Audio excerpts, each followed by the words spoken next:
moldado pela esperança. O crente em Jesus Cristo é moldado pela esperança. Ele molda a sua existência, ele molda a sua visão de vida, história. Ele molda então o seu dia pela esperança, mas uma esperança específica e, na verdade, a verdadeira esperança, a expressão da essência da esperança, moldado pela esperança.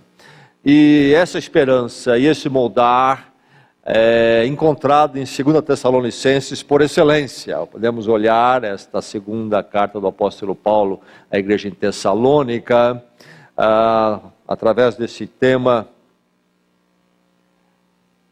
desse prisma moldado pela esperança. Vamos continuar pensando, já temos pensado nesta carta, olhando desta forma, como que essa esperança que temos em Cristo molda-nos, ou deve nos moldar. Hoje vamos focar então no capítulo 2, versos 1 a 2. 2 Tessalonicenses 2, 1 a 2. Palavra de Deus que lhe encontra nesta noite, certamente para fazer algo que você está necessitando. Certamente para lhe abençoar de alguma maneira. Você crê nisto? Que o nosso coração, o coração de cada um de nós agora, receba com alegria a palavra de Deus. Amém? Ouça, diz assim a palavra do Senhor. Irmãos, quanto à vinda de nosso Senhor Jesus Cristo e a nossa reunião com Ele, rogamos a vocês que não se deixem abalar nem alarmar tão facilmente, quer por profecia, quer por palavra, quer por carta supostamente vinda de nós, como se o dia do Senhor já tivesse chegado. Mais uma vez a leitura desses versos da palavra de Deus para a bênção do seu coração. Irmãos, quanto à vinda de nosso Senhor Jesus Cristo e à nossa reunião com Ele, rogamos a vocês que não se deixem abalar nem alarmar tão facilmente, quer por profecia, quer por palavra, quer por carta supostamente vinda de nós, como se o dia do Senhor já tivesse chegado.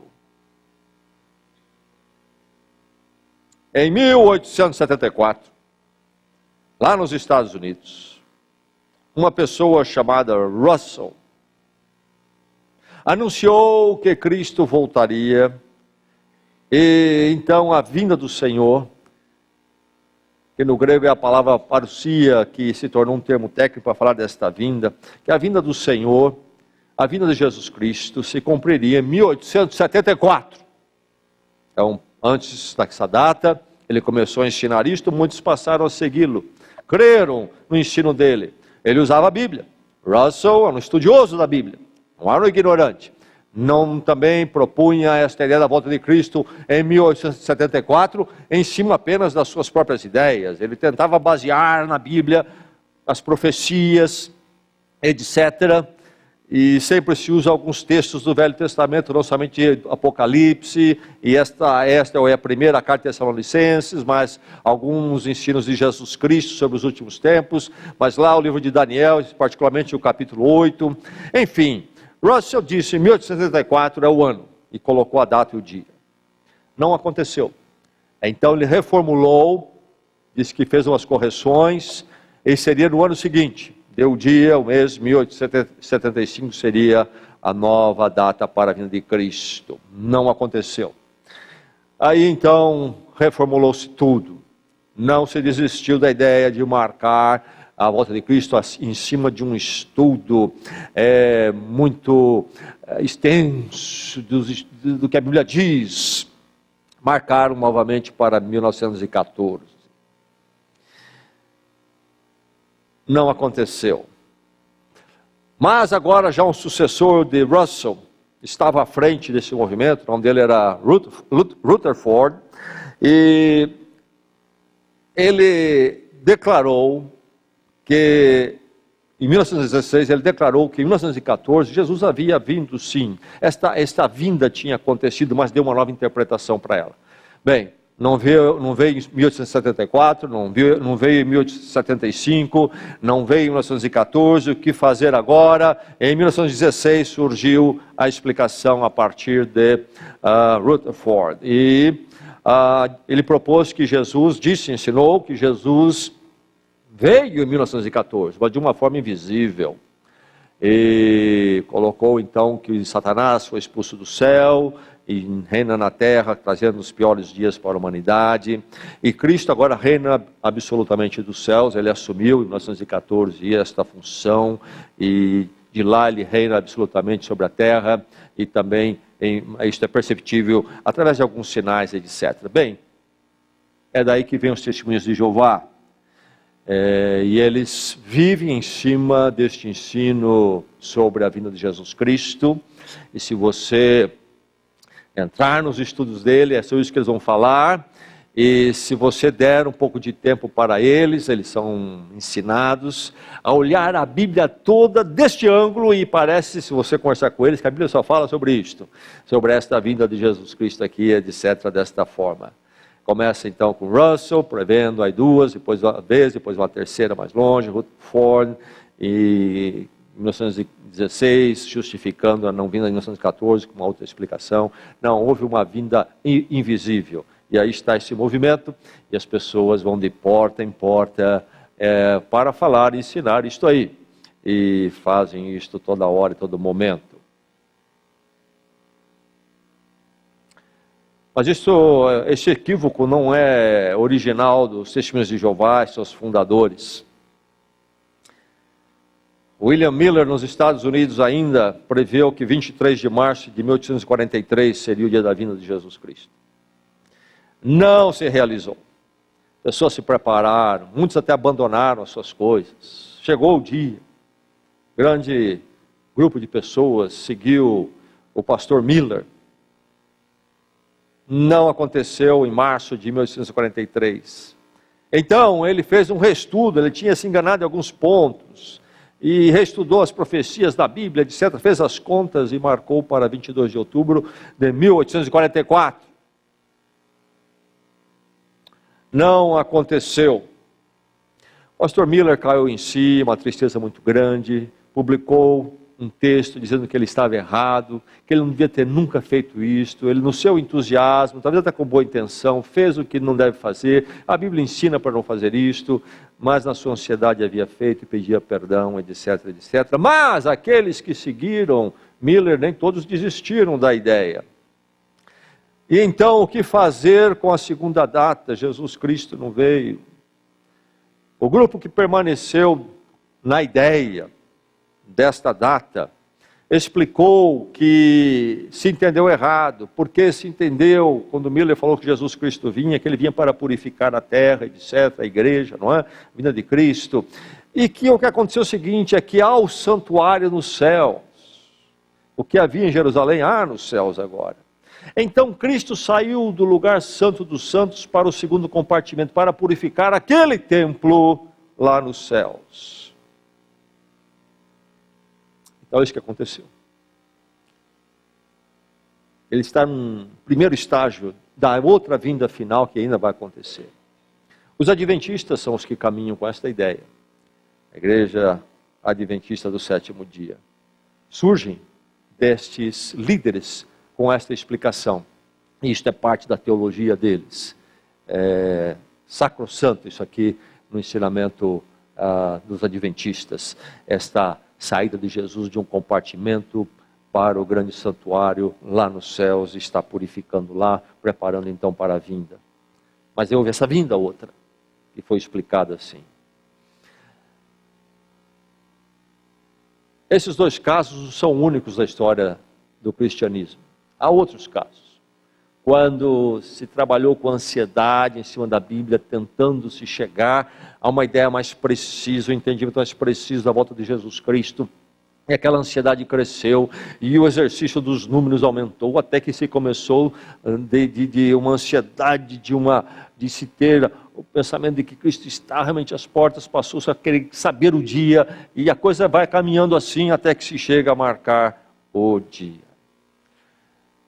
E essa experiência não é nova, eu disse, através da história do cristianismo nós encontramos, e estava acontecendo em Tessalônica.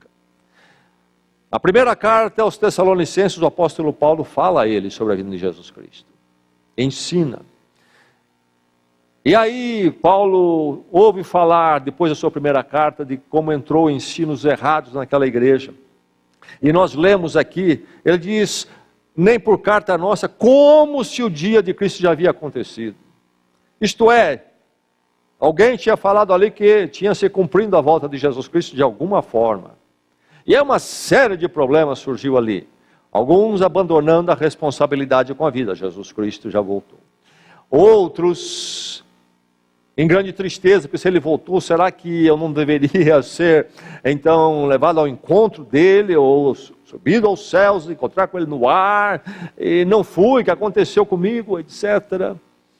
Enfim, uma série de dificuldades. Também eles enfrentavam grande perseguição, mas como é que Cristo voltou? Nós estamos debaixo de perseguição ainda. Vamos continuar em perseguição. E aí o apóstolo Paulo escreve esta carta para animá-los no meio de perseguição e corrigir este problema. Marcaram a volta de Cristo, disseram que ele tinha vindo. O apóstolo Paulo diz: não é por aí, não é por aí. Meu irmão, minha irmã, nesta noite, meu amigo que me visita aqui, nós temos a esperança da vinda do Senhor Jesus Cristo, isto é fato, e é uma necessidade até para o nexo da nossa história como humanidade. Mas você, crente em Jesus Cristo, e você que está ouvindo pela primeira vez, atente para o que a palavra de Deus diz. Essa esperança que molda a nossa vida, molda a nossa existência, molda a nossa visão de história até, deve ser levada, entendida com discernimento. Tomamos muito cuidado, porque muitos já erraram por não ter o discernimento. O que é que esses versos nos dizem aqui? A carta vai nos falar mais sobre a volta de Cristo, a esperança da volta de Jesus Cristo. Nós vamos pensar um pouco sobre isso naquilo que esta carta diz. Mas, de início, vamos olhar o que nós lemos nesses dois versos. O que esses versos têm para nós aqui nesta noite? Meu irmão, minha irmã, espere a vinda de Cristo. A Bíblia fala sobre isto, e é isto que dá nexo e sentido às nossas vidas, é a história até da humanidade. Espere, mas atento ao fato de que há ensino distorcido. Não se esqueça que todo ensino da Bíblia é passível de ser usado de forma distorcida. Quando nós olhamos o apóstolo Paulo fazendo esta correção aqui, ele diz, olha, nem por espírito, profecia, no espírito, havia alguém ali que dizia ter o espírito profético, etc., fez profecia, nem por palavra, alguém estava com ensino elaborado nessa direção, nem por carta, alguém talvez, parece pelo que o texto diz aqui, supostamente sendo de nós, parece que alguém tinha feito uma carta como se fosse o apóstolo Paulo que havia escrito, enfim, diversas formas aí. A verdade é que desde o início, o erro, o engano, a falsidade satânica procura distorcer a verdade da palavra. E a obra mais eficaz do diabo não é negar a palavra de Deus. A obra mais eficaz do diabo é distorcer a palavra de Deus. Quando encontramos alguém que nega a palavra de Deus, é muito fácil identificar a presença do inimigo ali. Quando alguém nega a palavra de Deus, é como se fosse uma guerra e você visse, então, o forte do inimigo, porque você sabe que é forte do inimigo, porque lá o mastro tem a bandeira dele, está declarado. O problema é aquele que parece vestir o mesmo uniforme que você veste. É inimigo ou é amigo? É parceiro? É compatriota ou é inimigo? Desde o começo, a luta pela verdade da palavra de Deus existiu nos dias dos apóstolos. Nos primórdios, o apóstolo Paulo, e o que ele falou já está sendo distorcido, com ele vivo ainda, ele por perto, algumas cidades longe. E às vezes nós queremos escapar disso. Há tanta igreja por aí. Não seria o caso de fazer isso, de fazer aquilo. Não adianta, já se fez de tudo, meu irmão. O único jeito é ser vigilante, atento e cuidadoso. Porque a luta da verdade contra o erro será uma luta constante até que Cristo volte. Enquanto a presença do diabo estiver neste mundo. E aí então a gente vê essa salada e o diabo fazendo de tudo. Isso não é novidade? E nós como crentes não podemos ser preguiçosos em conhecer a palavra de Deus, não podemos deixar de buscar o Espírito Santo, a melhor informação possível que Ele nos dá, e conhecemos a palavra, porque sempre estaremos sendo bombardeados por ensinos distorcidos da palavra de Deus. Você já percebeu que dificilmente um ensino religioso nega a Bíblia? Já percebeu isso ou não? Por mais estranho, distante que seja do cristianismo, você dificilmente vê uma religião que diz, olha, a Bíblia não é o caso. Todas, de alguma forma, vão dizer que ela tem algum lugar. Alguns vão até usá-la, dizendo que ela é a base deles também, vão ter só a Bíblia, etc., mas com uma fé totalmente equivocada. Se tem os testemunhos de Jeová, por exemplo. Uma pregação onde o poder da cruz é simplesmente inaceitável para eles. Inaceitável. Um ensino tão claro e central na palavra de Deus. Mas eles estão com a Bíblia na mão. Mas mesmo que você vá para religiões que não se digam cristãs, elas também não vão negar a Bíblia. Então, meu irmão, precisamos conhecer a palavra, buscar o ensino correto, conhecer a verdade para resistir o erro, identificar o erro. Só porque a pessoa vem com a palavra de Deus aberta e até conheça a palavra, não quer dizer que é verdade. Talvez ele tenha uma habilidade para pegar página daqui, página ali, citar daqui, ali, ele tem até uma boa memória. Não quer dizer que ele está ensinando a verdade. É preciso muito cuidado, muito cuidado. E os crentes em geral são desavisados, são presas de todo tipo de ensino. Às vezes a pessoa tem uma habilidade de comunicação, envolve as pessoas. E parece que está dizendo o que é, mas não está. Então, de início, estes versos desta noite nos chamam para ficarmos atentos ao fato que há ensino distorcido. Sempre houve, sempre haverá. E são hábeis. Aqui está uma igreja, fundada pelo apóstolo Paulo, Atos 17. Foi fundada pelo apóstolo Paulo. Recebeu o evangelho da boca de um apóstolo. E esses crentes, em pouco tempo, estavam sendo envolvidos por um ensino distorcido. Veja só. Veja só. Então nós vamos esperar, mas atento ao fato de que há ensino distorcido. E vamos esperar, sendo cautelosos no estudo escatológico. Agora então, aplicando o texto que nós lemos de forma mais pertinente ao assunto desses versos que nós lemos. Escatologia, palavra que vem lá do grego escatos, as últimas coisas, e aí que na teologia então surge o capítulo, a escatologia, estudo das últimas coisas, não é? Como se cumprirá então a vida de Jesus Cristo, o fim dos tempos, etc. A Bíblia então tem muito ensino escatológico, tem. Mas meu irmão, minha irmã, uma coisa que nós aprendemos é que temos que ser cautelosos no estudo escatológico. Cautelosos.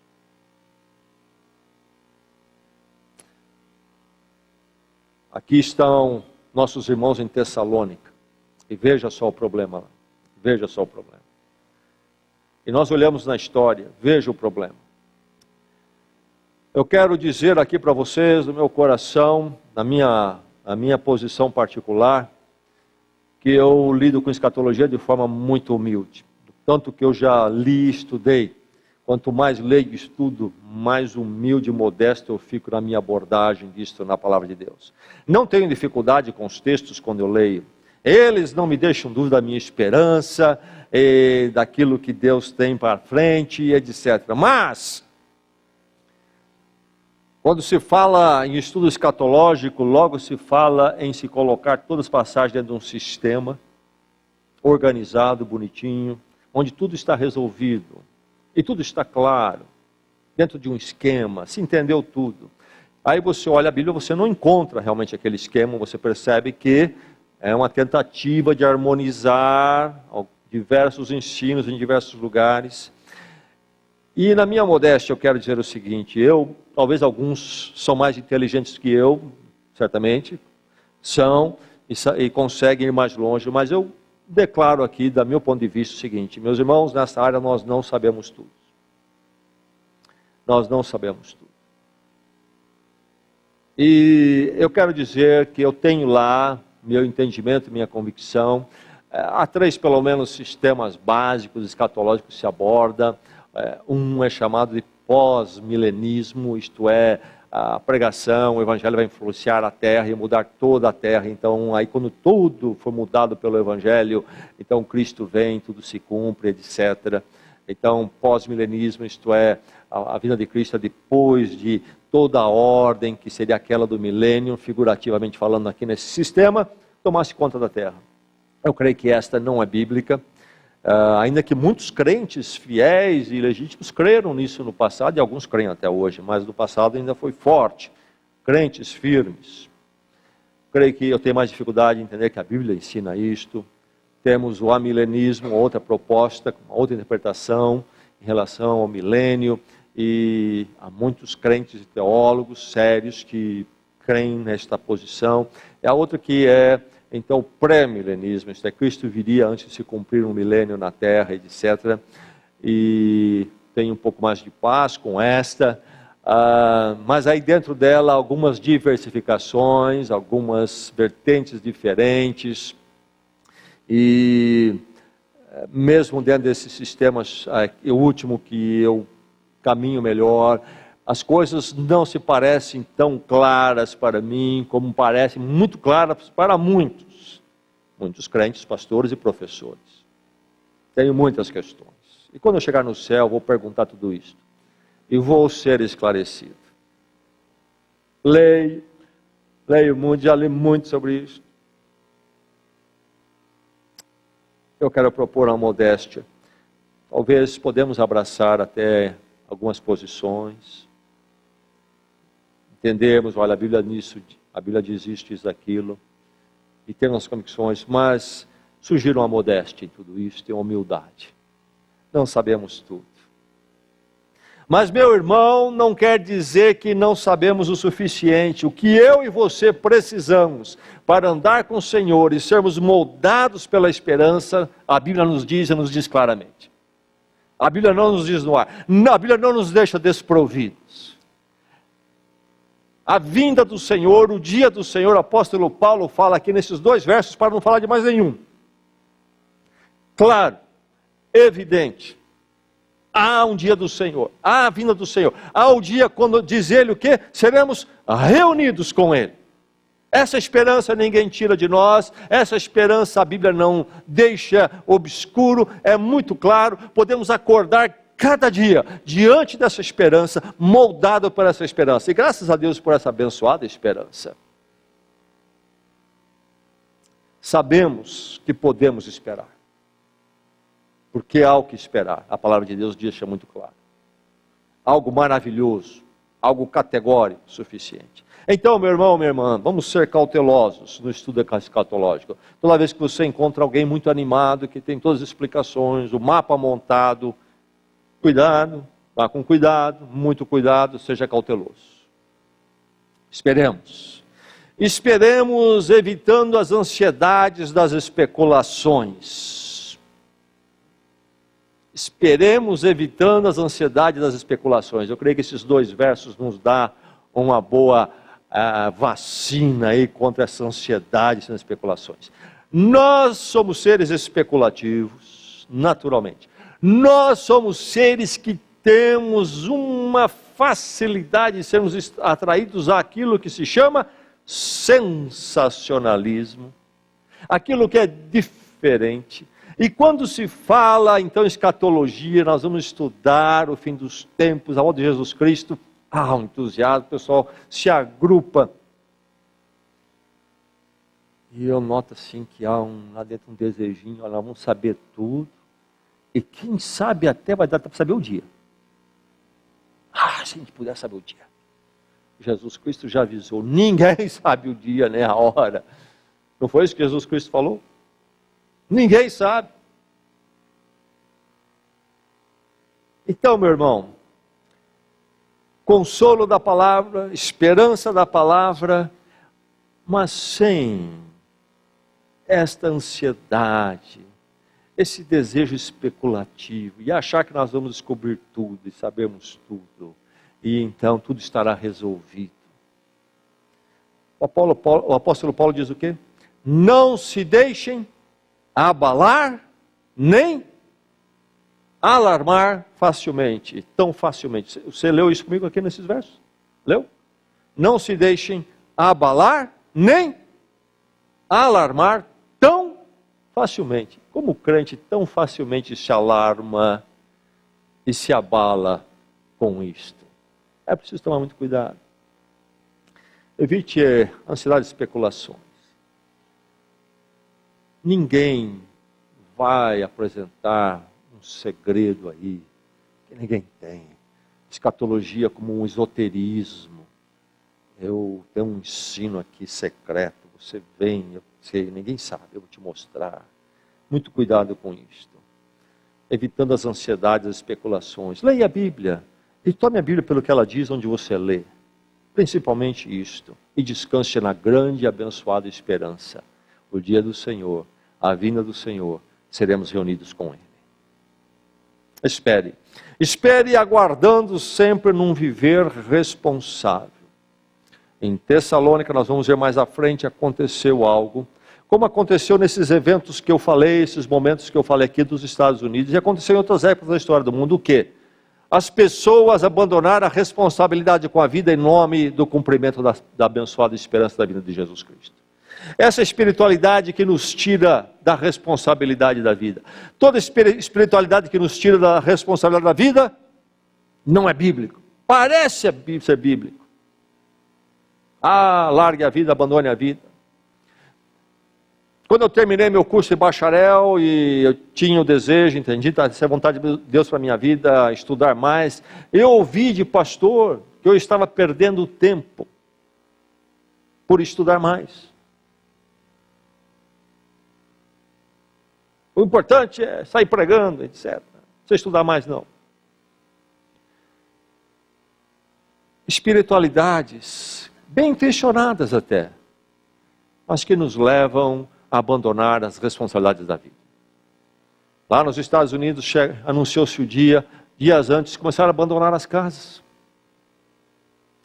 A esperança do Senhor, a abençoada esperança que há o dia do Senhor, que a vinda do Senhor acontecerá e que nos encontraremos com Ele, deve nos levar a viver de forma mais e mais responsável o dia que se chama hoje. Se a minha esperança, que é lá do futuro, não mudar a minha vida nesse sentido hoje, alguma coisa está errada no entendimento da esperança do Senhor.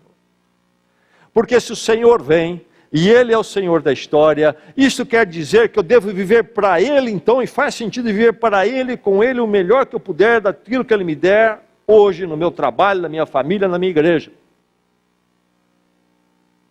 É isto. Isto é que deve causar em mim. Eu tenho uma razão para viver intensamente o dia de hoje, naquilo que o Senhor der nas minhas mãos. Eu venho para cá todos os dias, quase todos os dias, tenho meu tempo prolongado sempre à minha escrivaninha, preparo das mensagens, nas questões administrativas, além das reuniões e muitas reuniões. Se alguém pudesse dizer, soubesse e pudesse dizer, Jesus Cristo vai voltar depois da manhã, o que eu faria amanhã? Eu, Gessé Campos. Você sabe o que eu faria? Eu vinha para o meu escritório, trabalhar e servir ao Senhor. Eu ia amar minha esposa, dizer que eu a amo antes de dormir. Eu ia falar com as minhas filhas, brincar com os meus netos, de forma ainda mais intensa na presença de Deus, pela vida que Ele me deu, porque o Senhor volta depois da manhã, ótimo, vamos viver para o Senhor esse dia, e não fugir da vida, fugir do dia.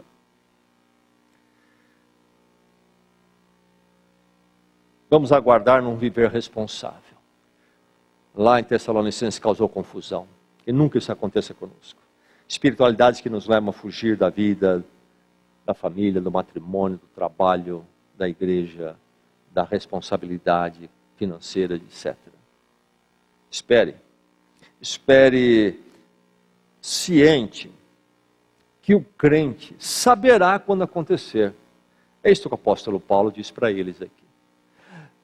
Diz aqui que o dia do Senhor já aconteceu, mas nós estamos aqui, inclusive em tribulações, perseguições, como é que fica esse negócio? Nós não encontramos com o Senhor, não fomos tirados, não interrompeu essa situação. Meu irmão, os Tessalonicenses entraram em confusão, que não precisavam entrar, nem você.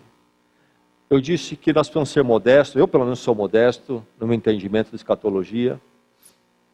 Talvez você seja menos modesto, acha que pode saber mais, tudo bem, Deus o abençoe. Mas a verdade é o seguinte, você sabendo um pouco mais do que eu e um pouco menos, meu irmão, quando acontecer, nenhum de nós vai perder aquele momento, nós que somos do Senhor Jesus Cristo. E nem vai assim passar por nós, não vamos saber, não vamos ver, entendeu? Como se um bonde que passou, nós perdemos, isso não vai acontecer com ninguém. O que aconteceu com os Tessalonicenses não precisa acontecer com você. Entrar nessa confusão.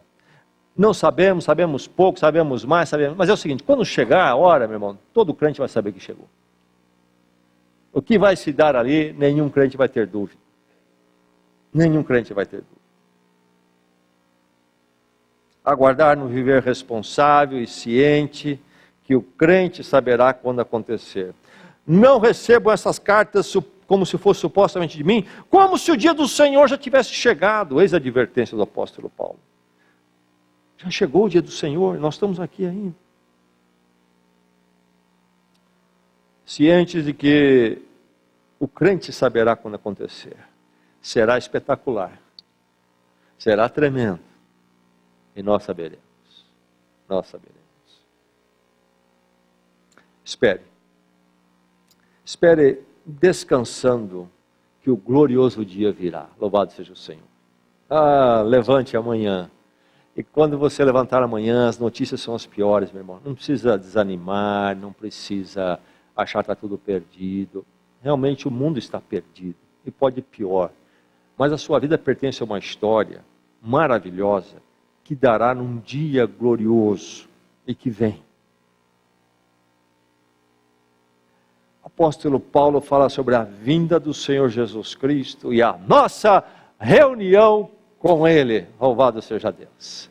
E todo terá ficado para trás, o diabo e este mundo miserável. Amanhã a luta talvez vai ser difícil, quem sabe? Mas vai e luta, meu irmão. Porque o mal, o mundo, a dor, o sofrimento e a luta não terão a última palavra. O Senhor vem e nós nos reuniremos com Ele para sempre. Espere descansando, que o glorioso dia virá. Ele vem, meu irmão, sem ansiedade. Espere. Alguns anos atrás, nossa igreja era no centro aí da cidade ainda, logo que, creio que no primeiro ou segundo ano que eu estava aqui em Bragança, e eu estava morando no exterior, vim para cá, e eu me lembro que tínhamos um visitante em nossa casa, um casal de amigos que veio dos Estados Unidos. E naquela época, claro, eu creio que nem tinha televisão em casa. E houve a mudança do horário de verão revertendo quando você ganha mais uma hora. E domingo pela manhã peguei meu visitante e fui para a igreja. Nós tínhamos um culto de manhã. Para começar o culto, etc. Cheguei como era de costume na época, meia hora antes do culto na igreja. E tudo estava fechado, não tinha ninguém lá. Achei estranho. Pensei, mas talvez coincidentemente todo mundo está um pouquinho atrasado. Entrei, fiquei na igreja e o tempo foi passando e ninguém chegava. E deu a hora, não apareceu ninguém para o culto. Creio que era 9h30 da manhã o culto. Aí comecei a ficar preocupado. E sendo um pastor, estudando teologia, a primeira explicação que veio foi escatológica. Será que Jesus veio? E eu fiquei? Não, tinha revertido o horário de verão, os irmãos chegaram uma hora depois. Eu apenas cheguei um pouquinho cedo para a igreja. Ah, meu irmão, o dia vem e quando ele vir, não tem horário de verão que vai nos fazer perder a vinda do Senhor. Porque vai ser espetacular, vai ser imperdível, não vai ter como não se ver e nós seremos do Senhor. Espere. Mas espere com discernimento. E então, com discernimento, de forma equilibrada, norteie a sua vida e descanse na vida do Senhor. Seja como for a sua semana.